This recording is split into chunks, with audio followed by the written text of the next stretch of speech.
Hello everyone, my name is Logan Bentling, and today I'll be your host by going over how training worked in the group theater. So, by all means, let's get started. The group theater's training techniques, otherwise known as the method, take the important aspects of theater and turn them into different warm-ups for all the actors on stage and off stage to do. The training that I will be going over is physical training, mental training, emotional training, and, most importantly, spiritual training. What you will expect from this presentation is that each slide will be its own section of the group theater's many different training aspects of their so-called the method.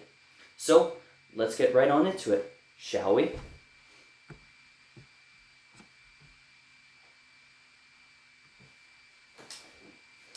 Now, let's head into the physical training portion of the group theater's method. These are the physical aspects that obviously went into preparing a play for the group theater. The method used physical movements that let actors perform on stage. This was used extensively in playwrights, and it had extensive practice from the actors themselves that swayed their body movements in different ways to express many different characters that they're playing. The physical portion of body movements also collided with characters having their own emotional depths, which we will go through later. As you can see right here in this picture, you could just tell by one frame, by each of the poses, that something is going on. Something is going on within the scene, and with physical movements, it shows that emotional depth, which, again, we will go through later. But you can just tell by this one frame that there is physical movement and something to be said about it.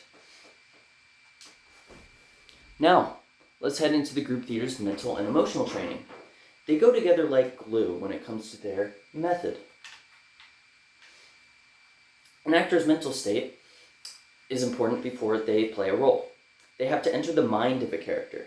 They have to think, breathe, fear, smile, cry, etc., etc., etc. Now, the method even uses psychological exercise in order to entice the actors into the plot and make them really feel for the characters that they're about to perform. Now, speaking of psychological exercises, one of these included having great relationships/friendships with the other actors of the ensemble. This helped when performing on stage to give each character a connection to each other. This connection gave these characters more emotional depth on how they feel about each other, which ended up succeeding in the end with their play, The House of Connolly. It should also be noted that this emotional training, of course, happened off stage as well. But you already probably know about that, since it is training after all.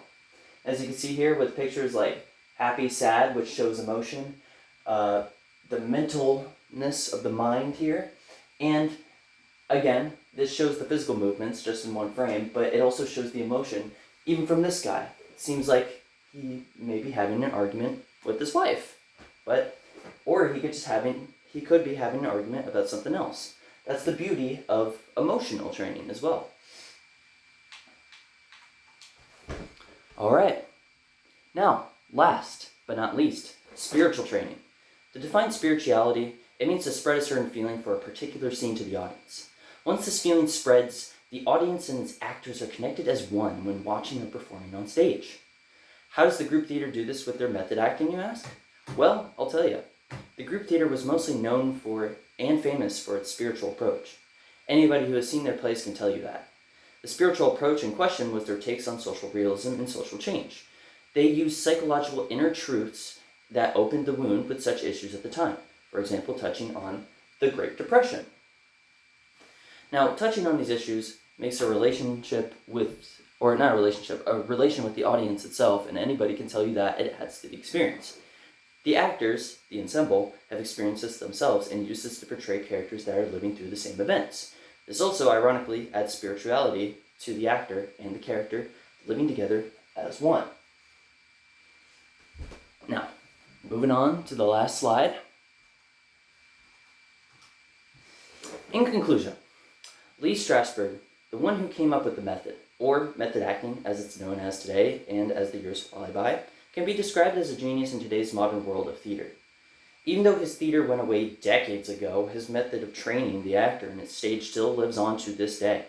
His method was used to create something special, and actors would take something from their own lives and use it to live within the character themselves.